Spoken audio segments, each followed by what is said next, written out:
Hi. Hello. So tell me who you are. My name's Damian Galvin and I'm from England and I now live here in Romania.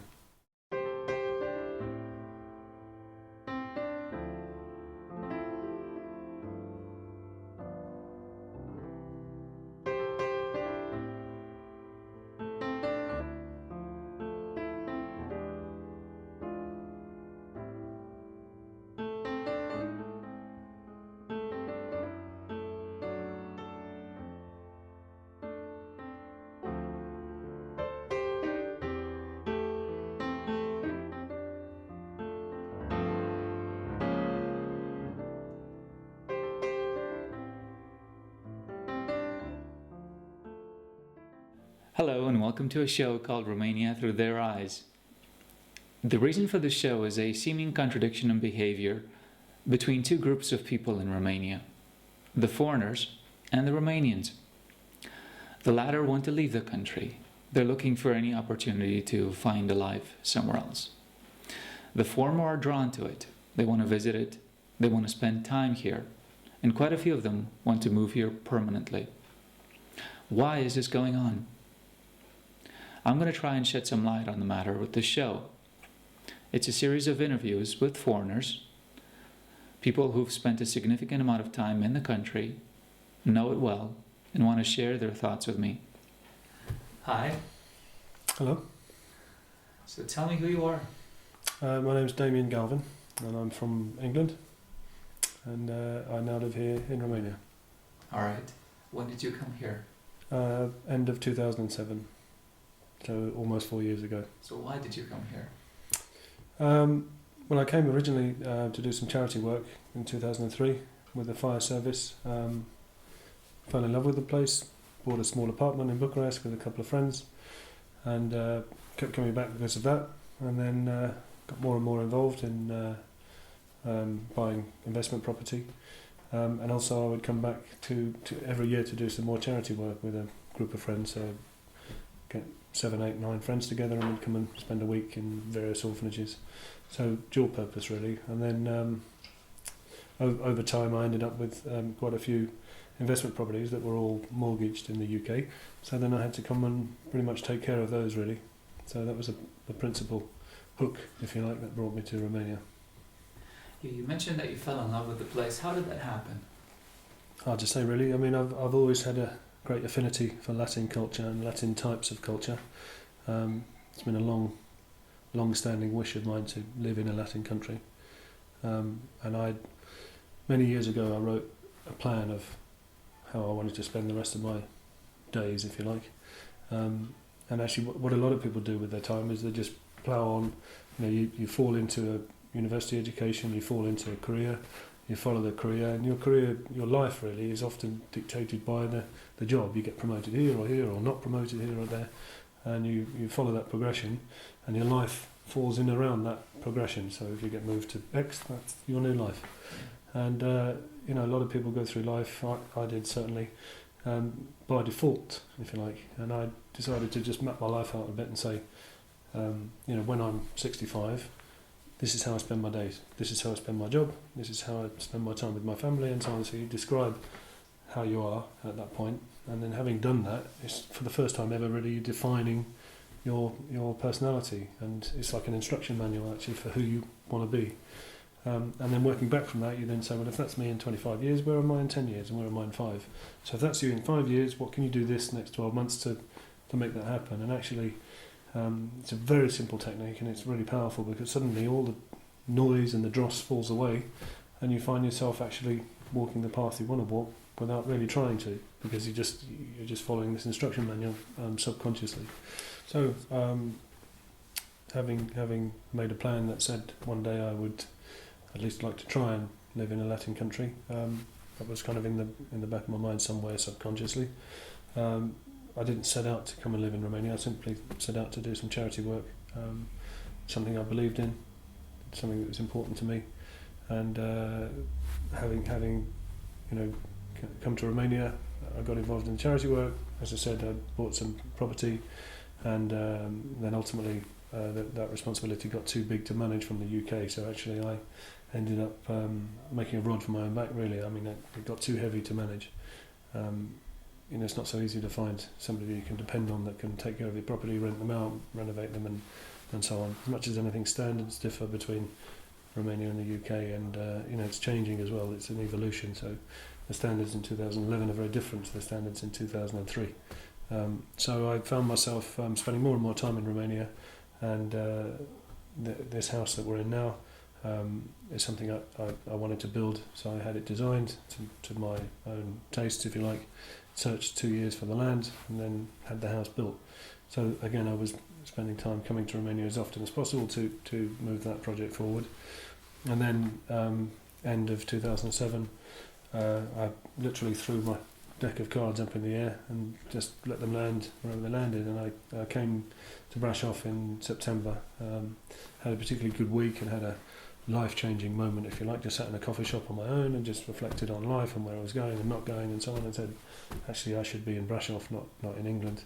So I went back, threw my towel in, as it were, to a fairly shocked audience. I had a nice job. I was a design manager for Aston Martin, so got to work on some of those. It would be a nice job.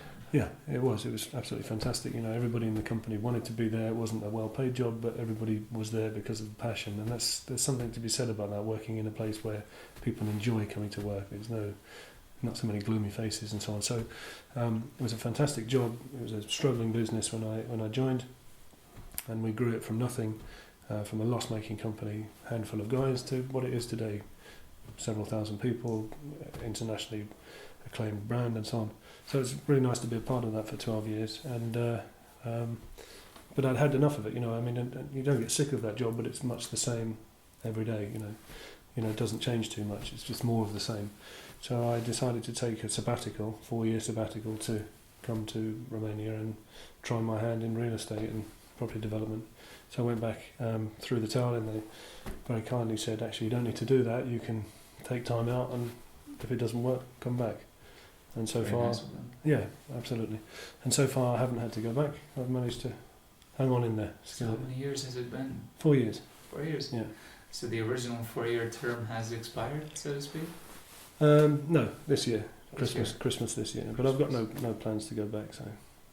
What are the folks back home saying? Well, they were pretty shocked. I mean, even my mother thought I'd be back home within 2 weeks. But, proving them wrong. Here I am, making it work. So, I seem to be surviving. I think that's what you do in Romania. You survive. I mean, you don't excel. I've not seen any cases of people excelling in Romania. It's a case of it's a great place to be, but it's a survival mode more than anything. Mm. Your properties, are they centered around Brasov? Yeah, some in Bucharest, mostly Brasov, and one in Sibiu. Sibiu? Yeah. Oh, close to home. Yeah, for you. Okay, for me. Yeah. All right. Yeah. So, given that you bought them right, but when the property market was up, now that it's gone down, how do you find things to be for you? It's tough, actually. Many of them are in negative equity, and I think it will be 10 more years before it corrects itself, at least. So I've got a long time to go before I get back to break even for some of them. So I'm carrying a burden that I take debt very seriously. If I've got a Yes. mortgage to pay, that's king for me.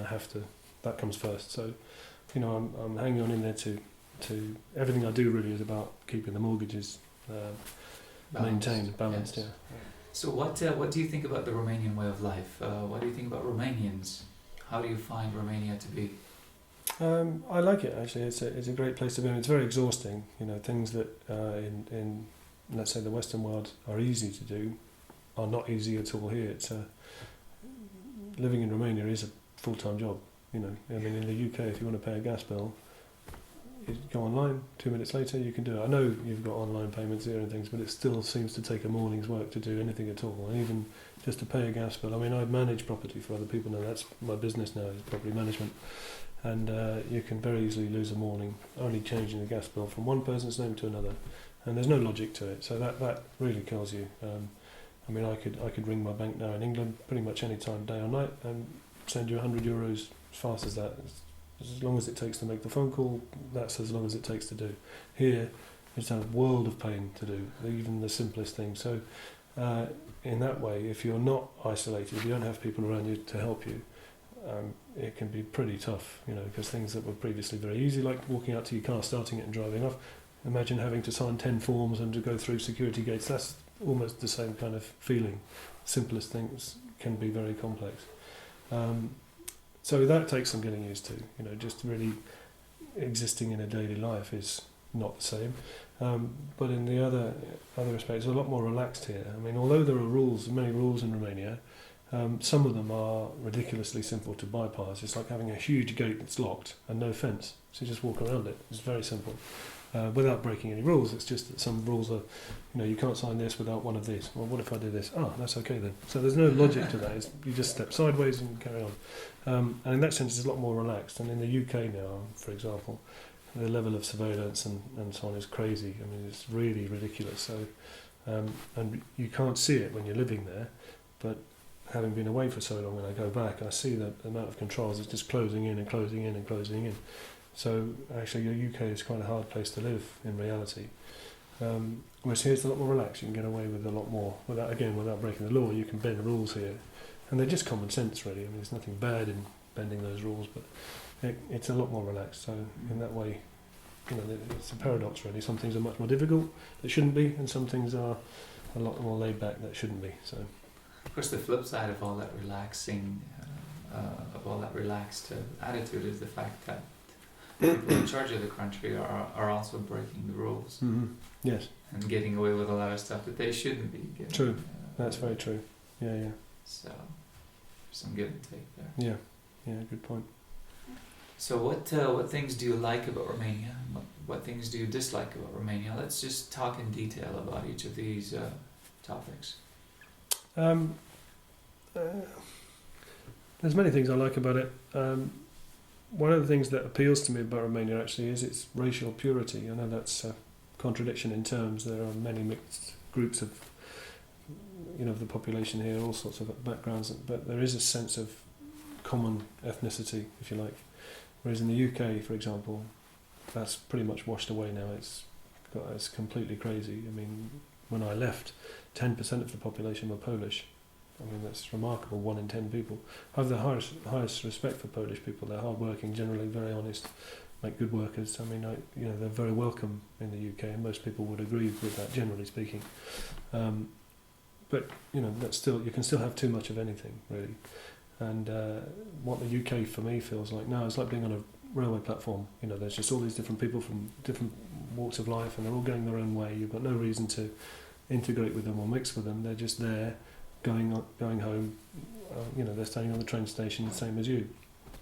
And that feeling of randomness, if you like, lack of cohesion that you get in a railway station or an airport, England seems to be going that way because of the lack of immigration policy.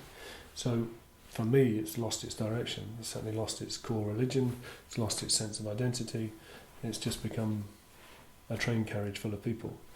In Romania, because I think it's so hard to live here, it's not such an attractive place to come and try and make it. I mean, you have to be, very fortunate to make it in Romania. It's not easy at all. I haven't seen many foreigners make it here. I mean, plenty of people come with big companies because of the low labour rates and so on, and the multi-skilled language ability, and the high intellect level and the decent education level that has been here. Although there's plenty of foreign nationals from those multinationals from that perspective, there's not so many entrepreneurs in Romania that I've seen, certainly from the West. I mean, from Israel and Arab countries, you see some, but not so much from let's say America or from England, France, Spain.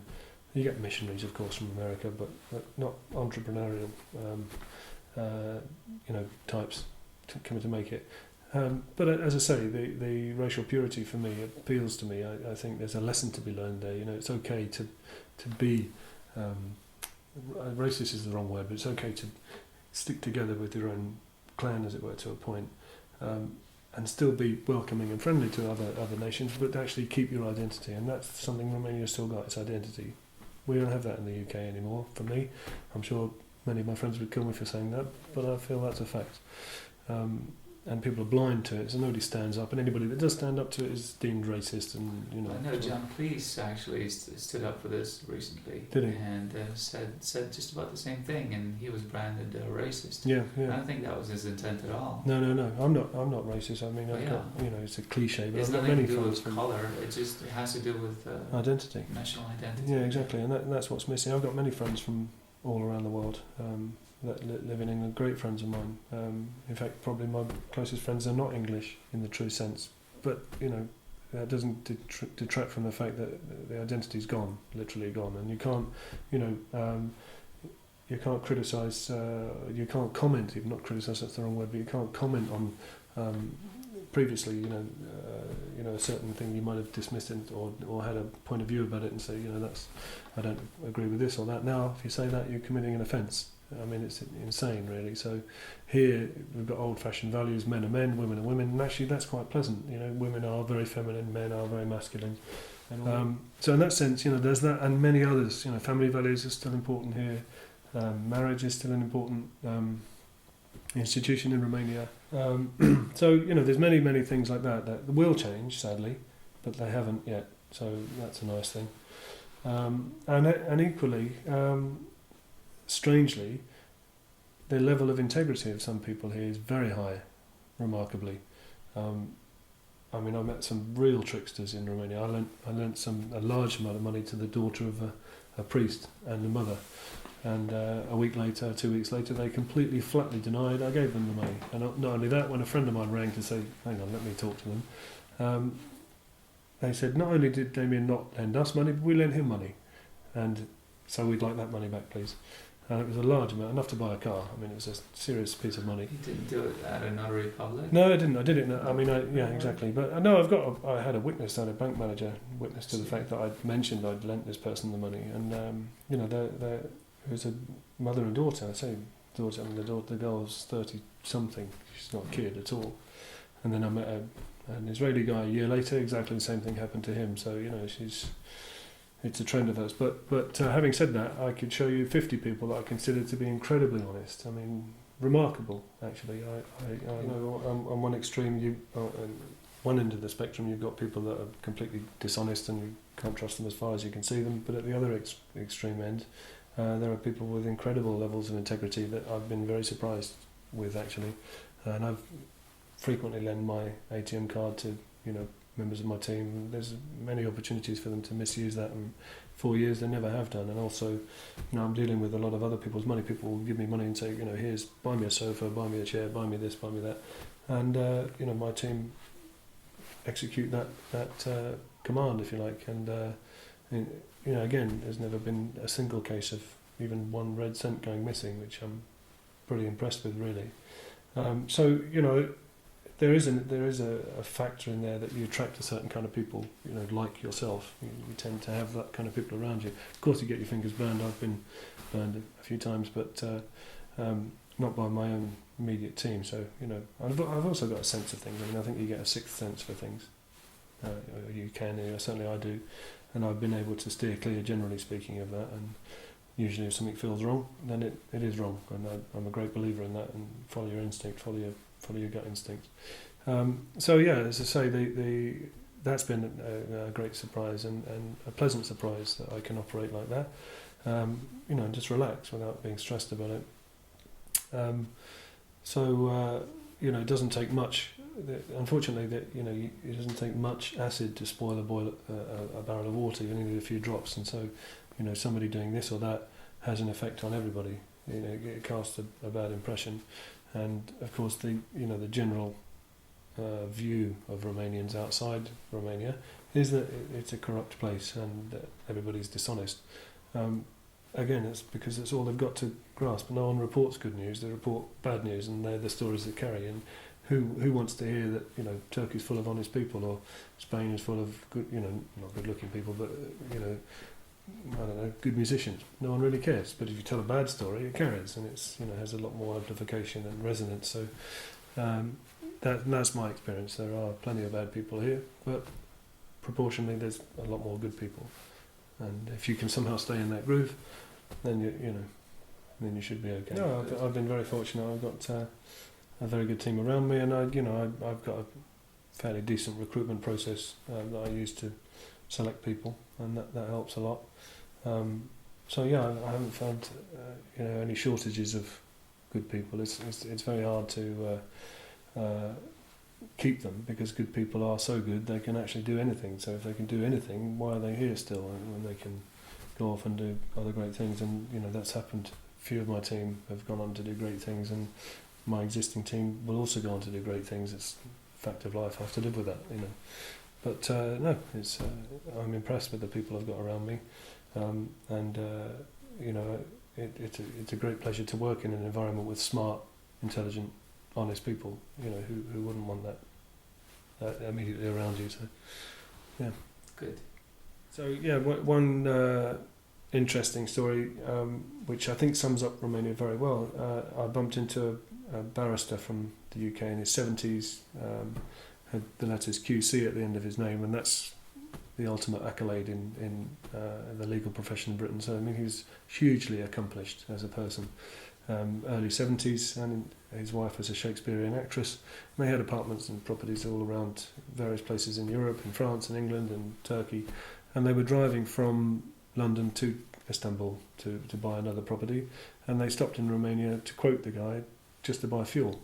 And he said he had a choice between Bulgaria and Montenegro and all of those places along the route, or Romania. And he chose Romania to be brave, actually. He said, I thought I was being quite brave in doing this. He said, I'm just completely floored. I wasn't expecting this at all. It's very beautiful. People are fantastic. And he stayed 3 days. And I took him out to Moichu and Vandata and all of this area. And he just completely loved it. And he said to me, your friends would be sick as dogs if they knew how you live your life. Even though it's not a place where you can earn great money, it's enough to live on. And coupled with the fact that you've got this incredible beauty around you, it's hard to beat that. So it's nice, because actually I agree with him. I just wasn't able to verbalise it in the way he captured it perfectly. And it is true. There's some incredible places to visit in Romania, Transfăgărășani, of course, and various other places all around this area. The sunrise here over the mountains, no place on earth like it. My mother was here last week, 84 years of age, and she didn't want to leave. For 2 weeks she just sat on the terrace, didn't move. And I had a week's trip booked to Cyprus from Bucharest. Halfway through her 14 days I was going to take her to Cyprus for a week, and she said, no, I don't want to go, let's stay here. So I didn't use the tickets or the accommodation. That was all booked and paid for, and that's a testimony to something. So it's good when other people see that, because it makes you reflect. Because the thing I said to you before, you can be, it's a full-time job just living in Romania, and you can get buried in the administration and the red tape and the traffic and all of the rest of it, and you forget what's around you. You can just be miserable, and you can pick up the habits of all the people around you and moan like they do, or you can stop and reflect occasionally, and you don't often get that trigger to stop and reflect. So it's nice when you see an independent view like that, because it makes you think. So yeah, there's many reasons why I'd struggle to go back home again. I've got a motorbike. I go up in the mountains, and there's some breathtaking, unrepeatable views up there that they're 3 kilometres away from here. So yeah, and this is why I do the show, is to get that trigger. Yeah. Otherwise, I tend to be more negative. Yeah. I mean, I see all the defects in Romania. Yeah. But when I talk with foreigners, with people who sacrifice to move into the country and who love it, this is what gets me going again. So yeah. No, I'm very happy to be here. I mean, it's I'll stay as long as I can. There are plenty of reasons why I wouldn't be able to stay. It's a tough place to survive, to earn a living, and of course the health system is, well, what health system? Exactly. The reality. So, I fit kitchens and dig trenches occasionally, and I can do that at this age. But can I do it in 10 years? I don't know. So there is a limit to my actual ability to continue doing, the physical limit to my ability to carry on as I am, and for as long as it lasts, great. So I don't really know what the future holds. I'm really not clear on that. It's an uncertain future, but also I like excitement, and for me it's a roller coaster ride. And I also think that life is, all you've got at the end of your life is a book full of stories. And if there's no stories in there, you've had a pretty dull life, frankly. It doesn't matter how much money you earn; it means absolutely nothing. If the book is empty, then what did you live for? Nothing. So for me, if I'm putting interesting stories in my book, then I've lived a good life. That for me is the measure. It's not about financial gain. And that, I think I differ a lot from Romanians in that. Most Romanians I meet, first or second question is, why are you here? I mean, I hear that at least 2 times a week for the last 4 years. But I'm not driven by money. I mean, I've learned not to focus on that. I mean, it just doesn't motivate me. I need enough to get by. And I'm a shopaholic as well. I get by, and I'm very good at bargain hunting. I'm always buying things on eBay and cobbling things together. So actually, I don't need very much to get by, to live a good lifestyle. I think Romanians are a bit fixed on money is king, and it's a shame because the best people then leaving to try and get these big salaries for they go and work in Dubai or America for 5 years. But then what? Then you have a family, and then you realise actually no place like home, so you come back anyway. So it's a short-term burst. For me, I'm past all that.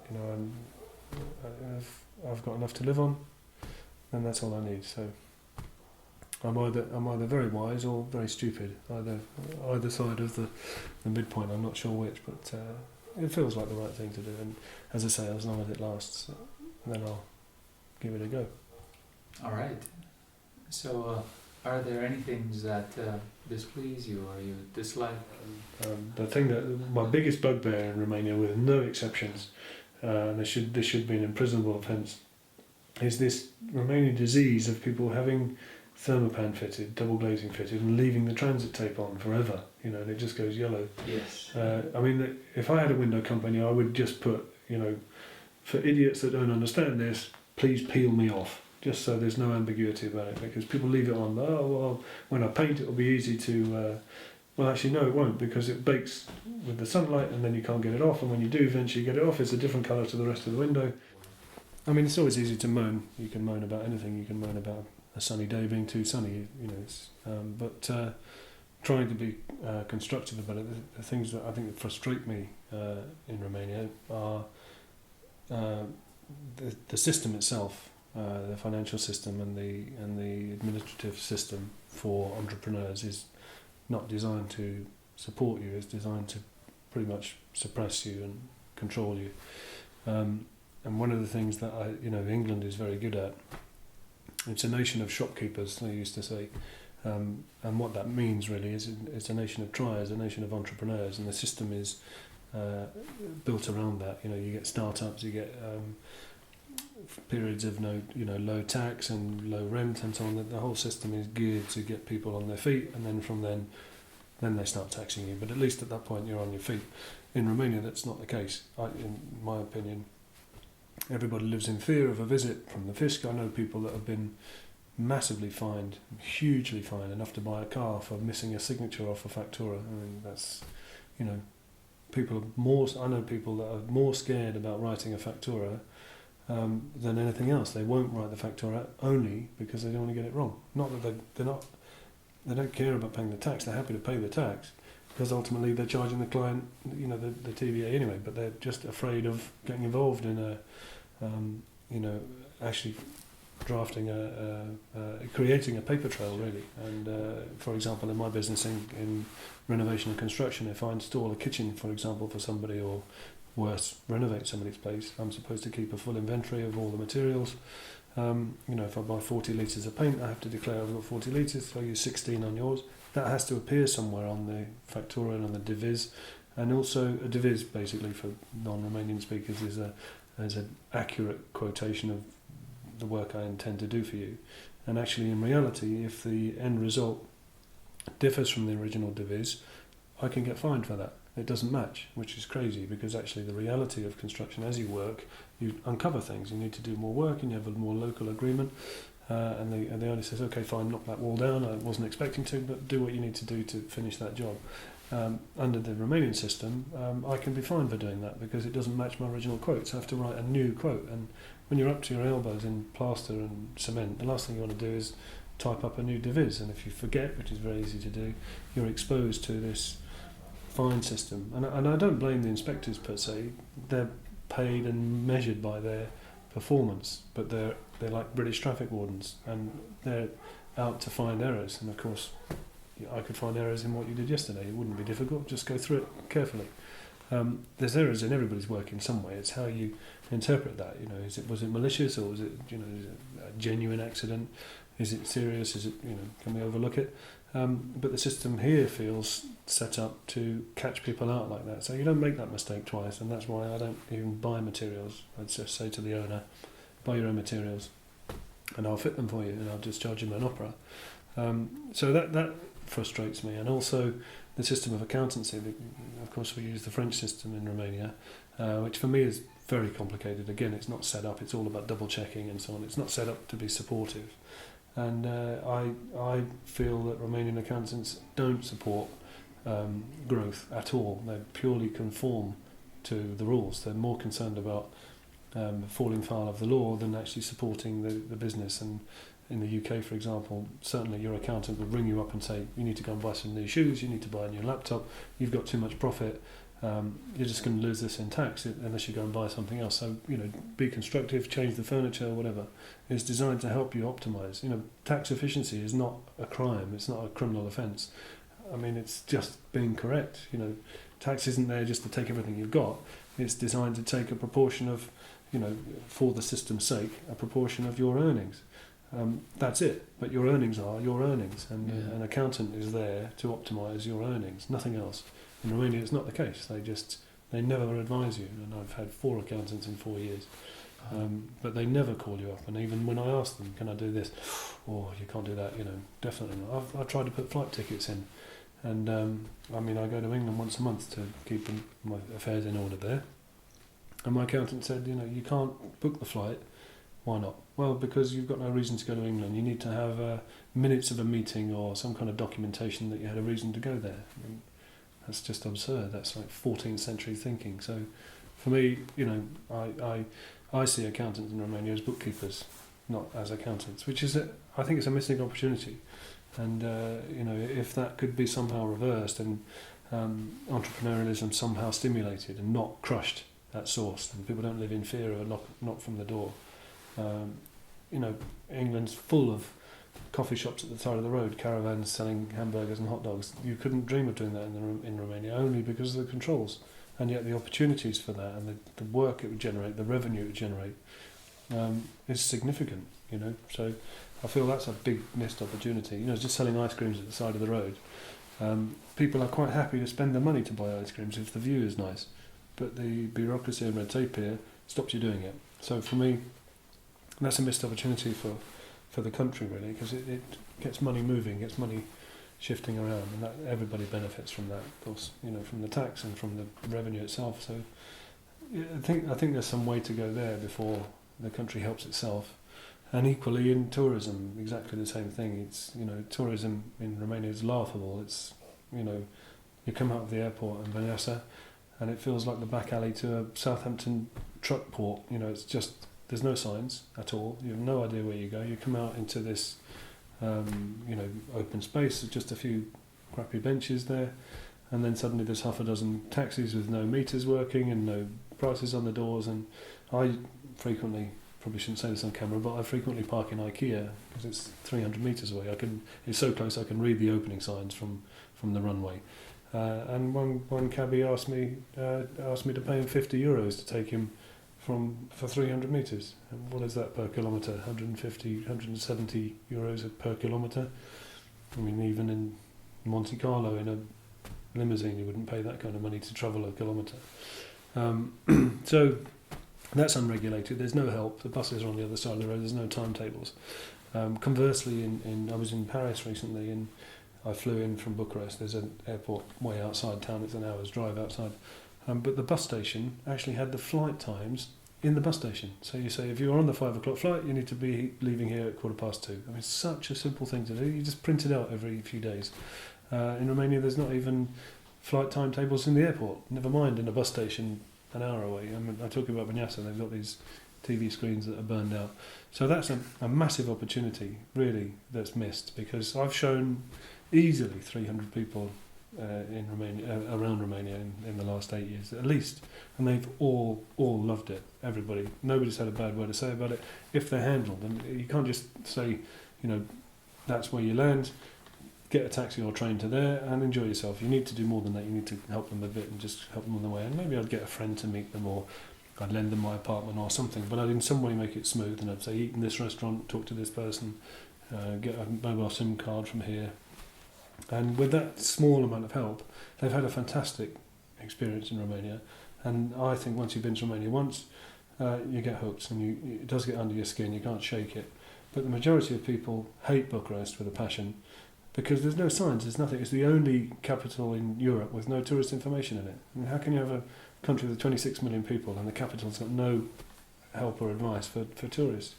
And therefore, for me, it's no surprise that they've got the lowest residency rate, the measure of how long a tourist stays. Bucharest has the lowest in Europe. So I think I read somewhere that Uzbekistan was worse. But I mean, where's that? Yeah. I can barely spell it. Never mind know where it is on a map. So that's a great opportunity that's missed, because it is a great place. And if you make somebody feel welcome, and just give them a few signs like way out or taxi or whatever, it's not hard to do. That certainly brings tourists here, and of course the revenue that generates is phenomenal. It's to transform the economy really. And if you look at places like Krakow. All of Cyprus, for example, when you land in Cyprus, the whole system is set up for tourists, and they give you maps as you walk off the plane. They give you maps, ask you where you're staying. Oh, well, you should get a bus or a taxi. They can't do enough for you, and no money changes hands. They just want you to enjoy the best of Cyprus, and there's nothing in Cyprus, nothing apart from cheese and tourism. I mean, that's what they've got. But they're driving around in brand new cars, huge villas. They're doing very well on tourism, very, very well on tourism. It's only on tourism. Romania has a similar beauty to offer, more rugged, of course, and harder to get to because of the lack of roads, but it's still here. But you can't find it because you just see Bucharest, and that's a great shame, because there just doesn't seem to be any focus or care about that. It's kind of, if you should know, you would know, and if you don't know, you're probably not supposed to know. That seems to be the mentality, which of course stems back from 30, 40 years ago, which would have been the modus operandi in those times. Yeah. So you mentioned the Romanian roads. What do you think about them? Well, a lot of them I would describe as routes more than roads, to be honest with you. They're simply a defined path. I mean, it's a great shame that some of the roads you see have been, renovated from time to time, but either the method or the materials or both isn't sufficient, and they don't last 6-12 months in some cases. And I know some people say that's just so they can generate more work. I'm personally not convinced by that. I'm probably more optimistic about it, but I don't think that the techniques or the standards are there, and that's another slight frustration for me, that the perception of quality varies enormously, because the confidence in Romania is somehow out of balance. People, for example, have great language skills, and yet they say, "Oh no, I can't speak English," and they speak fantastic English, better than anybody in the region, which is why all the big companies come here with the translation offices, and Orange and Microsoft and so on, Google, because of the language skills. But conversely, I find in construction, for example, people say, yeah, I can do that, I can do anything. And, it plainly is not true. And that confidence is not a good thing. It's not a good thing to be confident about everything. It's okay not to be able to do things. And I see that in construction and roads, for example, and also in building construction. The attention to detail and the quality is not there, which is a great shame, because the investment is there. You can certainly see the investment has been directed at Romania for its roads, but the roads just don't appear, and it's such a great shame. Yeah, some mildly amusing experiences in construction. I had a fairly large job to do in Bucharest that was beyond the reach of my own small team, so I needed some extra help, and another team was recommended to me that do all the work nationally for one particular brand of phone shop, which will remain nameless, but these guys basically travel the country, and whenever there's the phone shop open a new office, this team go in and do all the work, and they were highly acclaimed. And I was thinking back to myself, well, I've been in those phone shops and they're very well presented, they're pretty good. So that should do that level of quality should be fine for me. But I went to, just to be sure, I went to Ploiești to see the work of this team. They were working on a place currently, and I drove down to see it, and I actually took some photographs of the work. It was so shocking, unbelievable. I mean, the tiles on the floor were, they were stepped up. You could kick them. The lights they had these sunken large diameter lights in the roof, and you look down the line, there'd be one slightly out. I mean, there's just no excuse for that. You put a line down the room, you drill holes where the line is. It's very simple. But there'd be one 3 centimetres out, and you just do that. 4 light switches on the wall, one would be lower than the other 3. I mean, there's just a hole in regips. You cut around the hole, you drop the socket in, and I just couldn't work out how one could be, lower. The plinth around the room where the tiles were, went from 8 centimetres down to 4 centimetres, visibly different, cupboards with half a centimetre difference between, the doors closing. I mean, really, really obvious things. And for me, I just couldn't understand how somebody could miss that. And when I asked the question of these are 20 reasons why I couldn't use your team, they said, oh no, we can tweak that, we can adjust it. A hole in rigips is not movable. You have to fill it in and start again, kind of thing. So I've seen plenty of that, and I had a guy do some tiling for me here, actually, on the terrace, and the gate was stuck. The gate dropped, the hinge had broken, and we needed to lift it to get the car in. And the guy got his bollerbok, which is a soft piece of aluminium. I mean, you could bend it over your knee, that's how soft they are. The guy got his bollerbok and was lifting the gate up with it. I mean, that's the thing that gives you the level. Without that, without your spirit level, you've got nothing. And the guy was lifting a 100-kilo gate with it, as a lever. So I've seen, plenty of examples like that. And on balance, it's a great place to be. Crime is very low. Violence is very low. Levels of aggression. Alcohol abuse. I mean, I've got Irish blood. I can drink to this time tomorrow without any problem. But the culture in England, for example, there's a big binge drinking culture, not across the nation, but across the whole population. But there's a segment of society that then affects large proportions of the population. Thankfully, that doesn't exist in Romania. So you can go clubbing or to a bar and people moderately drink, which is nice actually. It's very refreshing to see that. The same in restaurants and so on.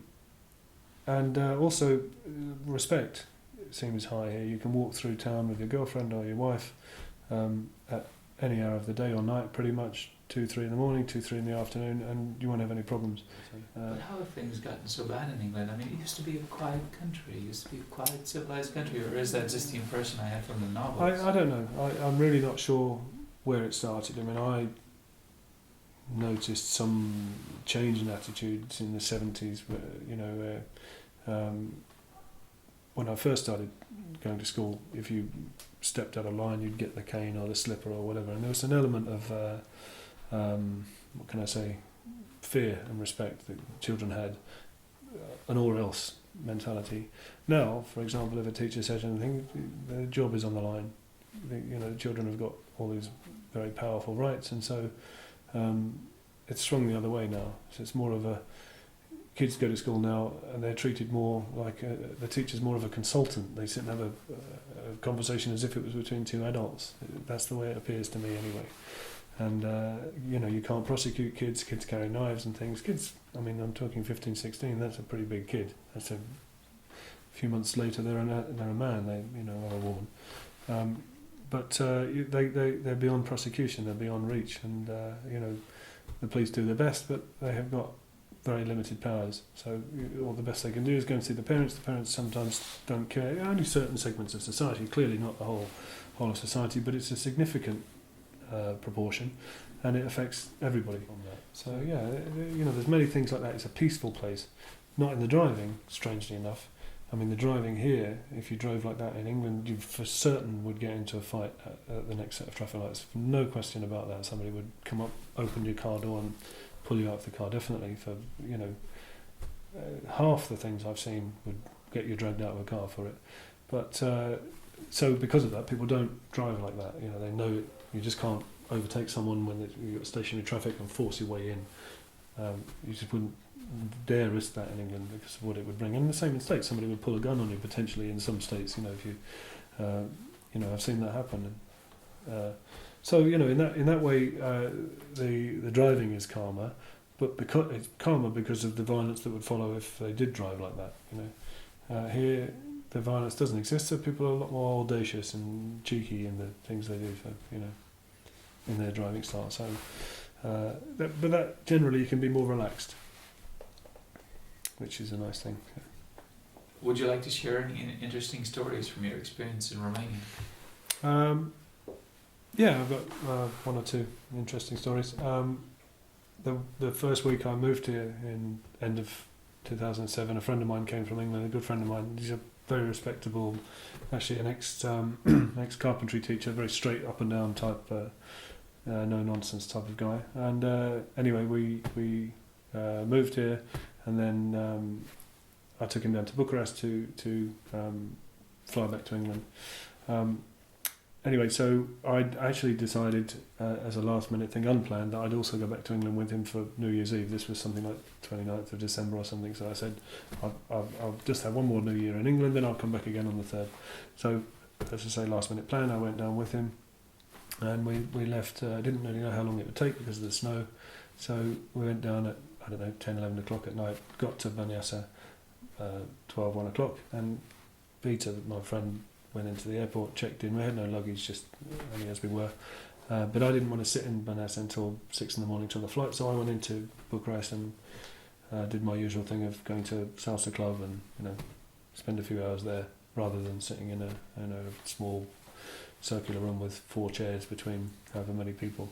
So when I got back at 4 o'clock, poor Peter had been sitting up against the wall, absolutely exhausted, no coffee, no refreshment. This was going back a few years, of course, 4 years, so it's changed a bit since then. But poor Peter was, pretty uncomfortable, and I'd been dancing my socks off, so I was in good spirits. I was in good form, and I lay down beside the wall just to crash out. We had all the people sitting on a few benches, and then lots of people standing. And then this was after security, after the X-ray for your luggage and stuff in the final room with a glass wall for the flight. And I lay down against the wall, and Peter, being quite reserved, wouldn't have done that unless I did. So then he copied me and lay down parallel to me. Anyway, I couldn't sleep, and after a minute or so I got a bit restless and woke up, and he was still asleep, sound asleep. So I got a piece of paper and wrote on there, "Please give money," and put it beside him. And of course, Romanians, being so proud, wouldn't entertain any such concept. They were horrified, absolutely horrified to see a guy. Clearly, the guy had a ticket to be that far, and he's still begging for money. And I put a few coins, of course, for realism, on the sheet of paper. And Pete had no idea. He was there asleep for a while, and just, "Please give money." Looked like a tramp, but because it was winter, he had a ski jacket on and a bobble hat, so you couldn't really make out the guy was a decent sort, kind of thing. So that was quite funny. What happened?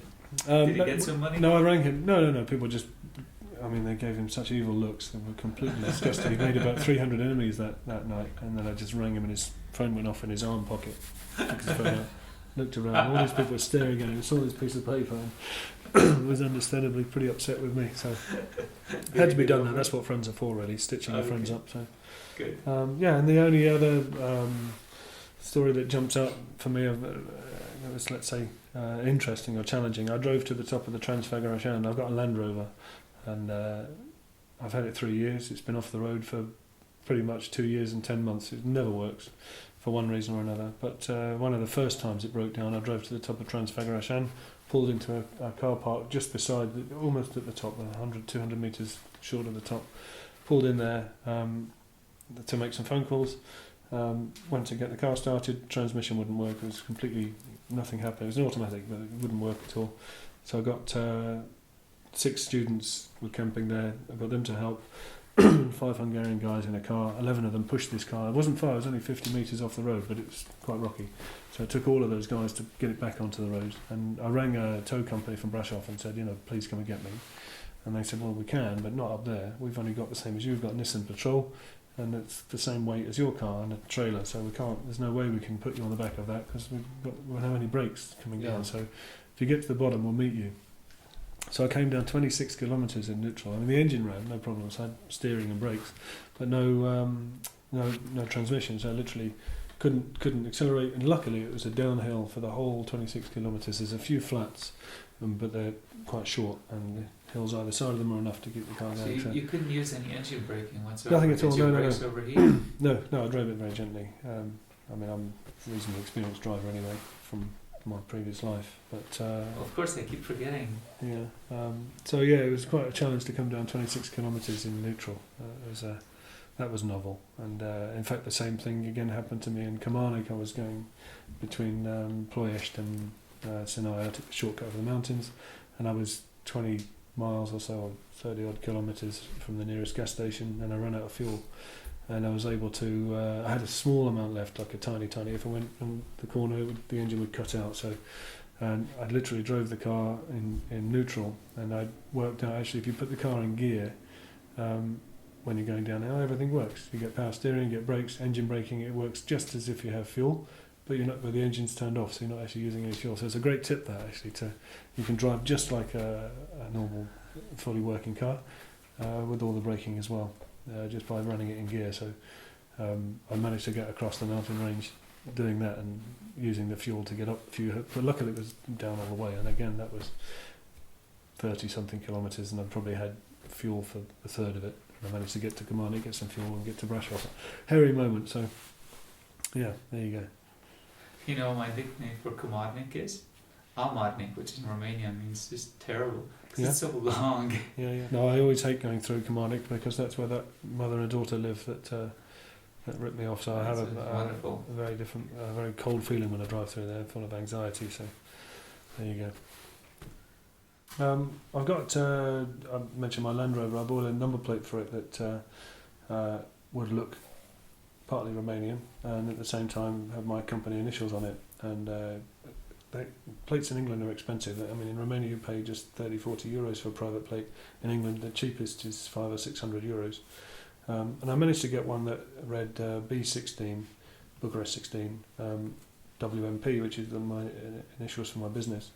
And anyway, I ordered some number plates from England, had them through my colleagues at Aston Martin, and one of them came out for a week's holiday and brought these plates out to me, and he said to me, everyone in the office is asking why you bought a plate that says Big Wimp on it, which actually I hadn't seen that variant of the connotation. I just spent 500 quid on calling myself a big wimp. Anyway, I put the plates on the car and I drove around for a while, not too many months in the 3 years, 2 months probably.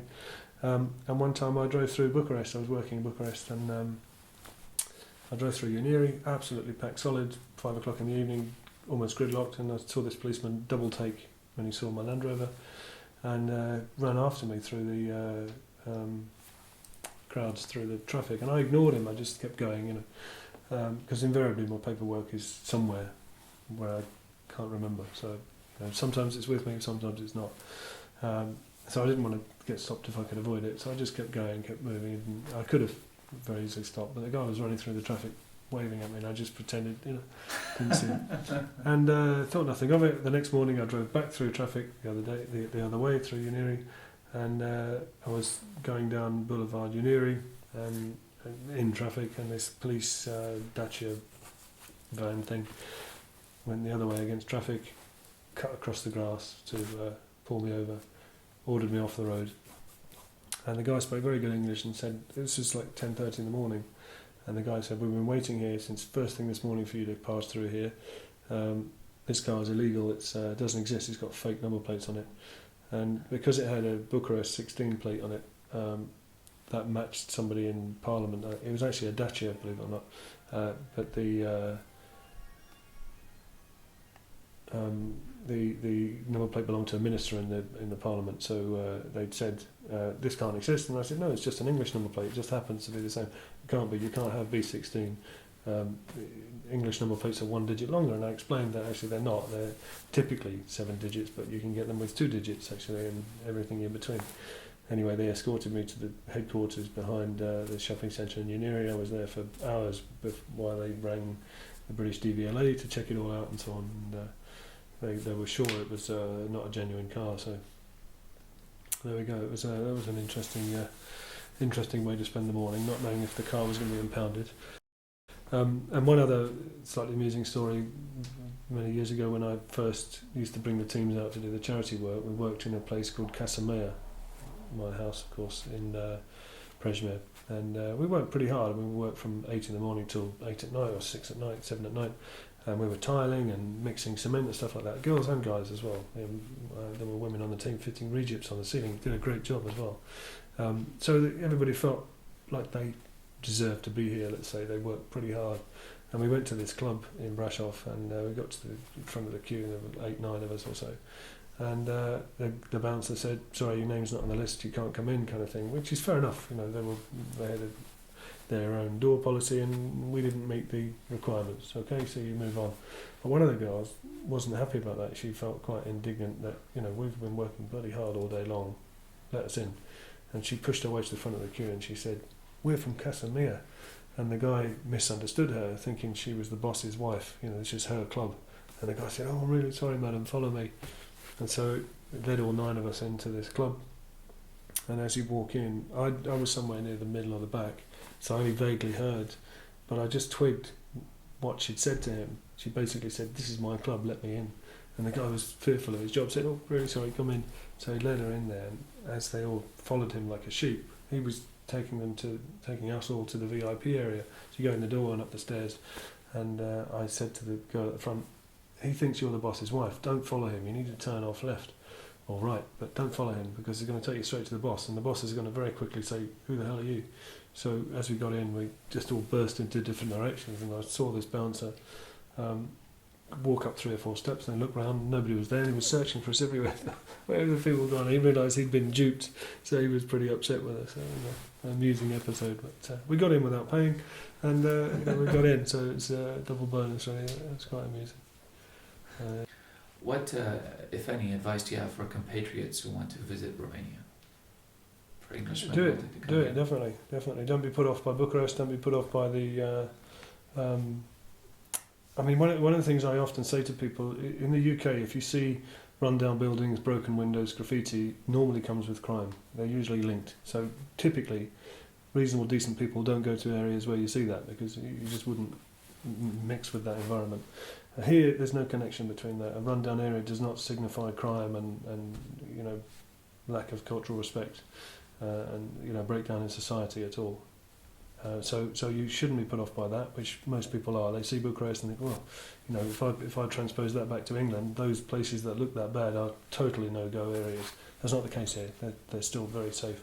So I would say ignore that and also push through it and get out and about. And you have to somehow get beyond the difficulty of the airport, the taxis and the train station, which is not easy at all. But you have to somehow get beyond that and get out. There's some incredibly great places here, of course, and Brasov, Sibiu, Sighișoara, even smaller places like Birtan are just unparalleled in my opinion, and it's a land that time forgot. It's definitely worth the effort of you know, making, you know, pushing through all that and coming in, you know, coming see. And I've often said to people, I used to advertise my apartment years ago on eBay, very small price for a week, and I'd say there, you know, on the bottom, you know, if I'm wrong about this holiday, because a holiday is a precious thing, you can't just throw it away, you can't just replace it and take another week. You know, you only get so many that you can use. And I'd often say to people, you know, I'll cover all of your trip costs, flights, everything if I'm wrong, but this will be how your holiday will be.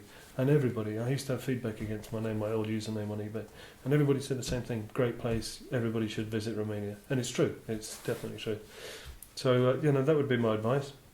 In terms of coming out and setting up a business, think very carefully about that. It's a very tough place, funds are very limited here, people don't have the same spending potential that they do in other countries. Yeah, so my advice would be, you know, make sure you've got a pretty solid business plan and try and in some way validate it before you give up too much. Maybe in some way try it.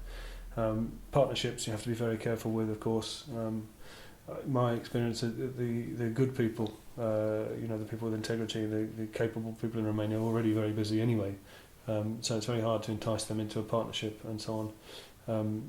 So I'd be a bit cautious about that. If I did find a partner, I'd want to be very sure who I'm working with, of course. That's it's easier in England to find partnerships than it would be in Romania that would be dependable and robust. So yeah, that's something to think about. And also, as I mentioned earlier, these restrictions and the red tape that go with it. I think industries like IT aren't so controllable, and that does lead to more creativity. You see IT businesses flourishing in Romania because you can't really go and check an IT business's inventory. They don't have an inventory. It's all intellectual property in their minds, and therefore they're much freer. They can play around with concepts and experiment with things, and those, I think, they flourish because of that freedom. Businesses where you can count the number of items on a shelf, that's a much harder business to run, so you need some Romanian connection, even just from a language perspective. So, you know, a wife or a partner or husband or whatever, that's certainly going to help, but going it alone, it's not such an easy thing to do, so just be very sure. From the interaction that we had before the interview, I saw that you spoke a little bit of Romanian, but you're not fully fluent yet. So if you'd like to share any words that you've learned with the audience, say something in Romanian. Something I say to my team a lot, du-te-le muncă. No, I mean, I understand probably 30%, 40% of Romanian, but I'm cautious not to use it actually because a little knowledge is a dangerous thing, you know, and if I'm giving somebody some instructions, a slight misunderstanding can be disastrous in the end result. So I always hold myself back from using my Romanian. But, you know, in construction I can get by. I can talk to my team and explain, you know, this is what I need, this is what I don't need, you know. You know, I can get by socially, but I don't, as I say, I don't have a full grasp of the language. And I'm very impatient in everything I do, not just in language. It's not that I'm lazy with language, it's just that I'm very hard on myself. I'm impatient with myself. Learning of any kind, I never read instruction manuals, you know, I'm a guy. But, you know, in that sense, I don't give myself enough time to learn the language. It's a shame, really. Because I'm just impatient. If I haven't grasped it immediately, I'm beating myself up for it, kind of thing. So then I have to ask you, how do you find Romanian? Is it difficult for you to learn, or? Yeah. For me it is. Yeah, because I'm not naturally gifted with languages. So I mean, I know many people that are. I mean, Romanians pick up fantastic English. It's incredible. It's embarrassing. People say to me, you know, when they're trying to explain a word, oh, that's the second infinitive, or that's the, you know, such and such. And I failed English at school. I was rubbish. I left school originally with no qualifications. I was a car mechanic actually when I first left school. My eldest brother called me to one side. He was a French Foreign Legionnaire. He passed away some years ago, but he was a French Foreign Legionnaire, not a man you argue with. And he called me to one side when I was 16 and said, his exact words are, "You're clearly too stupid to use your head for a career, so you're going to have to use your hands. What do you want to do?" And I had no idea. So he chose car mechanics, and later I went to university and got a degree and a master, an MSc and an MBA. And so I mean, I was, let's say, a late developer, but I'm not good with certain types of learning, and language is one of those. I just don't have the patience for it. You know, if I can play with it, touch it, feel it, I can learn. But if I can't, like language, then I really struggle. So, but I get by. As I say, Romanians have such a great grasp of other languages that we can always. Worst case, we draw things in the sand, but generally their language ability always impresses me. So I'm afraid I've been quite lazy in that regard. You worked at Aston Martin. You shared a bit about that early on in the interview. Would you like to talk a bit more about that? Because I have great respect for Aston Martin as a brand, as a car. Yeah, it's a great company to work for. I worked for Ford originally. I mean, I started out my career as a car mechanic, and then I progressed to, as I say, I went to university 3 times, and I worked for Ford. Well, Jaguar first, actually. I was an engine designer for Jaguar. Then I worked for Ford, and then transferred internally from Ford through to Aston Martin. And I spent, as I say, 12 years there, and I had a great time. I travelled the world testing cars in the desert, in Arizona and Phoenix and Denver and all sorts of extremely hot places, and also in some extremely cold places in -50 in Timmins in Canada, testing cars to destruction, and various places in the Middle East and Europe and so on. So I was, travelled a lot with it, had a very good time, and it was an interesting era of my life working for Aston Martin, to say it. And it's nice to look back and think, you can look at a car and think, I was responsible for that and that. It's nice, it's kind of a timestamp that's indelible, really. So yeah, it's a great experience that I'm very pleased to have done. But I don't feel I miss it. I mean, in the job that I do now, I have the same freedom and the same creativity, albeit with interior design or kitchens or bedrooms or whatever. But I feel the same sense of reward now. I have thought maybe one day I'll open a service in Romania, because I think customer care lacks in some quarters, and it has the wrong image as well. Car mechanics here, it needn't have. It can be much more polished and much more, So that's something I might do in the future. My concern though would be quality standards. Finding the level of skill, and again, same thing. People with the great skills don't stay; they leave. So that would be the hard thing. But there's something that's in the back of my mind. I'd love to bring Aston Martin to Romania as well. Bring as a luxury brand. I think it could do very well here. There are a few cars here, but not a dealership. So that's something I'd love to see happen. Maybe talk to Syriac or someone and get him interested. I think he's with Mercedes, but yes, maybe he'll switch. Who knows? Mm-hmm. Well, they've got Land Rover. That's which true. is part of the group, and Volvo and things. So it's possible. Yeah. If you ever do, let me know. Give me a call. Okay. Awesome. Well, thank you. Pleasure. Thank you. Did you enjoy the show? Do let me know what you think in the comments below. And please take a few seconds to like it or fave it or share it with your friends. Show me that you want to watch it, and I'll be glad to get to work on more interesting interviews. Thank you. Till next time.